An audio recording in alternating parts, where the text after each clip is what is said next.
안녕하세요. 북스데스크입니다. 사실 북튜버를 하려고 이 계정을 만들어 두고는 시작 그 자체를 미루다가 몇 년이 흘렀습니다. 하지만 이번에 다시 한번 저에게 시작을 할 수 있게 해준 책이 있는데요. 출판사 웨일북, MBC 아나운서 정영환님의 책 언더독 마인드입니다. 정영환님이 제가 보는 여러 콘텐츠에 나오셔서 꽤 오래전부터 알고 있었는데 아나운서가 되시니까 괜히 얼굴 한번 뵌 적 없는 분인데 제가 다 기분이 좋더라고요. 그런데 이렇게 책까지 내시고 읽어보니 제가 생각했던 것보다 더 생각이 깊으신 분이셨고 잘 되는 데는 다 이유가 있었구나 라는 생각을 하게 됐습니다. 그렇게 저도 좋은 에너지를 받아서 출판사의 허락을 받고 이렇게 녹음을 하게 되었습니다. 이걸 들으시는 분들도 좋은 영감을 받아서 무언가를 시작할 수 있게 하는 힘을 얻어 가셨으면 좋겠습니다. 이 책의 큰 목차는 1장 언더독 마인드 전략 1등을 이기는 새로운 성공 공식을 만들다 2장 성장하는 사람은 무엇이 다른가? 우리가 두려워해야 하는 건 불확실성이 아닌 변화 없음 3장 나다움을 발견하는 마인드셋, 나를 치열하게 받아들이는 방법 4장 생산자 마인드의 인생관리법, 사랑과 돈은 가까이 둘수록 이득이다. 그중 저는 1장 언더독 마인드 전략 중 소제목 하이 리스크, 하이 리턴의 재해석에 대한 부분을 낭독하도록 하겠습니다. 하이 리스크, 하이 리턴 높은 위험성이 큰 보상을 불러온다. 라는 이 말은 우리에게 너무나 익숙하다. 하지만 우리는 늘 아직 발생하지도 않은 위험 앞에 지레 겁먹는다. 이뿐만 아니라 지금까지 회자되는 수많은 성공 법칙은 이미 수천 년 전에 나온 것이다. 그러나 대부분의 사람은 이 법칙들을 알면서도 여전히 실행하지 못한다. 이러한 양상을 보다 보면 성공이란 소수만이 누릴 수 있는 특권으로 정해진 게 아닐까 싶은 의구심까지 든다. 하지만 이러한 가정은 무기력에 먹이를 줄 뿐 나의 삶에 아무런 영향을 주지 못한다. 그래서 나에게 더 유리하도록 생각을 조금 틀어보기로 했다. 위험성은 적지만 로우 리스크, 더 큰 보상, 하이 리턴을 취할 인생의 치트키가 있다면 어떨까? 어쩌면 우리는 이미 위험 속에 있을지도 모른다.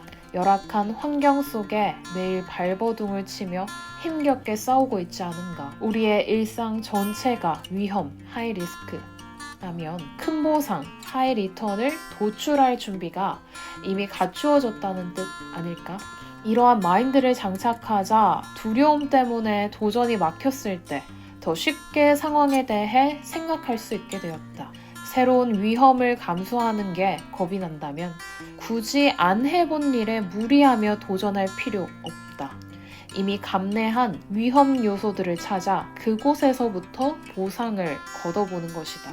살아가다 보면 이따금 분야를 막론하고 불리함을 실감할 때가 있다. 모래주머니를 차고 달려야 하는 현실이 억울하기도 하다. 그런데 우리는 때때로 쓸모없이 무겁기만 한 그 모래주머니를 일부러 차고 운동하지 않는가. 같은 시간, 같은 운동을 하더라도 더 좋은 보상을 받기 위한 훈련 도구로서 말이다. 이처럼 인생의 어려움을 장애물이 아닌 성공을 위한 모래주머니로 인식할 필요가 있다.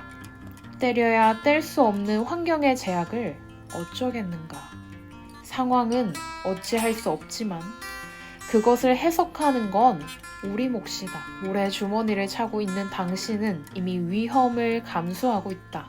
하다못해 연민마저 보상으로 해석할 여지가 있다. 그래서 나는 사람들의 동정부터 활용했다. 내가 무언가 유의미한 결과를 내지 못했을 때, 예를 들어 학창시절 기대 이하의 성적을 받았을 때면 학원도 안 다니고 이 정도면 훌륭하다. 혼자서 고생했다와 같은 진심 어린 위로를 받을 수 있었다.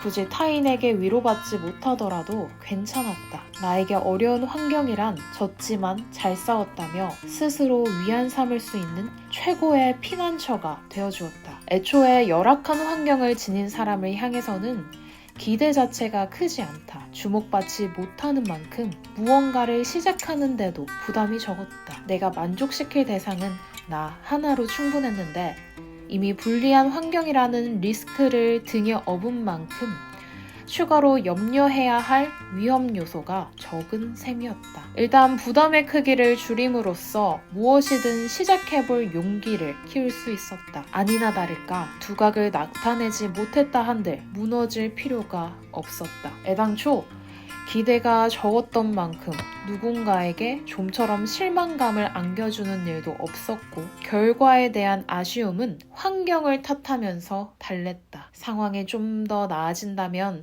훨씬 더 좋은 퍼포먼스를 낼 수 있을 거라는 일말의 희망은 덤이었다. 그야말로 남들보다 잃을 게 적은 도전이었다. 그런데 만약에 기대 이상으로 좋은 결과를 도출해낸다면 모든 성과 앞에는 그럼에도 불구하고 라는 수식어가 붙는다. 남들과 비슷한 결과를 냈더라도 더 큰 보상과 의미가 부여되었다. 위험을 남보다 덜 감수하면서도 오히려 결과에 더 큰 의미를 부여할 수 있는 아이러니가 일어난 것이다. 이러한 해석은 단순히 물질적인 환경에 국한되지 않는다. 시간을 비롯한 여러 제약을 한탄하기보다는 역이용함으로써 나는 상대적으로 더 유리한 기회를 얻을 수 있었다. 가령 군에 입대할 때도 친구들은 2년간 시간을 버렸다는 마음으로 늘어져 있었다.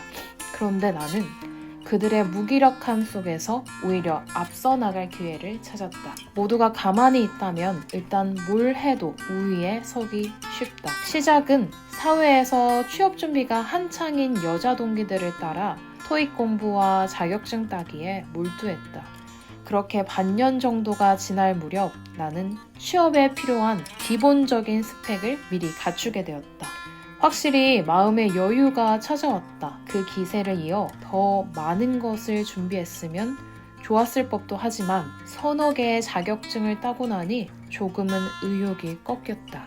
어차피 어학 성적은 2년마다 갱신해야 하는 데다가 대학부터 졸업하고 본격적으로 취업 전선에 뛰어들 무렵에 다시 준비해도 늦지 않겠다는 거만한 생각까지 들었기 때문이다. 그리고 이러한 스펙들은 내가 남들보다 시간만 좀 앞당겨 갖췄을 뿐 결국 누구나 하게 될 것들이었다. 남들과는 차별화되는 나만의 경쟁력을 갖출 수 있는 게 무엇일까 고민했다. 단순히 군 생활을 알차게 보내는 정도로는 성에 차지 않았다. 군 복무라는 시간을 제약이 아닌 기회로 군대에 입대하지 않았더라면 오히려 얻지 못했을 것이 무엇일까 궁리했다. 고민 끝에 다다른 결론은 생각보다 단순했다. 시간을 더 막 써야겠다는 것. 사실 딱히 이룬 것 없이 건강하게 전역하기만 해도 뭐라 할 사람이 없는 게 군대다. 그래서 전역 후 자유인 신분으로는 좀처럼 효율을 따지느라 시도하지 못할 것에 시간을 쏟아보기로 했다. 버려지는 것과 다름없는 시간인 만큼 기존의 내 가치관대로라면 비효율적이라 여겼을 법한 일을 해보기로 했다. 그렇게 골라낸 3가지가 바로 이것이다. 1. 책 100권 읽기. 2. SNS. 3. 영상 편집. 분명 내 성장에 도움이 될 테지만 막상 시간이 주어졌을 때 우선순위에서 밀릴 법한 자기개발 요소들이었다. 아니나 다를까 그렇게 시작한 3가지 도전은 전역 후 나의 삶을 송두리째 바꾸었다. 숨겨져 있던 특별한 소질을 발견한 건 아니었다. 단지 시작했다는 것만으로 삶의 격차가 벌어졌다. 세상은 치열한 듯 보이지만 막상 가까이서 들여다보면 실천하는 사람이 극히 드물다. 주변이 놀고 있으면 덩달아 안주하며 퍼지게 되고 열정적인 환경에 놓인다 해도 옆 사람을 따라하기 바쁘다 보니 결국 평균에 머무르기 일쑤다. 남들과 달라지기를 바라면서 타인의 발자취를 뒤쫓기 바쁜 아이러니인 것이다. 자신만의 것에 도전하지 않는 이유를 물어보면 남들과 다른 것을 찾기가 어렵다는 답변이 돌아오곤 한다. 여기서 내가 해줄 수 있는 응답은 하나다. 너무 먼 데서 찾을 필요 없다는 것. 대단하고 잘난 것만 특별한 게 아니라는 사실을 깨우칠 필요가 있다. 부족하고 열등하고 불리한 부분에서 차이점을 찾는 것이 오히려 가장 빠른 길이 될 수 있다. 우리가 원치 않게 지고 있었던 위험 속에 숨겨져 있던 보상을 거두는 것이다. 당신이 불리하다고 생각해온 환경들이 기회비용의 측면에서는 가장 유리한 조건이 될 수 있다. 대개 시작을 망설이는 가장 큰 이유는 실패가 두렵기 때문이다. 그들이 말하는 실패란 상황이 오히려 나빠짐으로써 도전을 안 하느니만 못한 상태에 놓이는 것인데 애당초 불리한 환경에서는 남들보다 더 잃을 게 없다. 기대가 적기 때문에 조용히 시작하기 쉽고 작은 성과만 이루더라도 훨씬 큰 의미 부여가 가능해진다. 더불어 어떤 결과를 마주하더라도 보상으로 받아들일 줄 알게 되면서 새로운 도전에 대한 망설임은 점점 줄어들 것이다. 그러한 보상에 익숙해지는 게 계속해서 나를 발전시킬 추진력 또한 강해질 것이다. 다시 한번 말하지만 세상을 살아가면서 우리는 이미 각자의 리스크를 감수하고 있다. 당신이 삶을 고되게 느낄수록 추가로 부담을 져야 할 위험은 적고 그 속에는 큰 보상이 기다리고 있을 뿐이다. 변화하고 싶다면 도전하지 않을 이유가 없다. 당신의 환경적 제약을 모래주머니로 삼아 남들이 망설이고 있을 때 먼저 발을 내딛어보자. 사실 이 책을 처음 읽고 적잖은 충격을 받았습니다. 저는 약점이라고 생각해서 감추기 급급했던 부분을 드러내며 그 불리함을 유리한 조건으로 만들려고 하는 마인드에 동갑임에도 불구하고 배울 게 참 많은 사람이라고 느꼈습니다.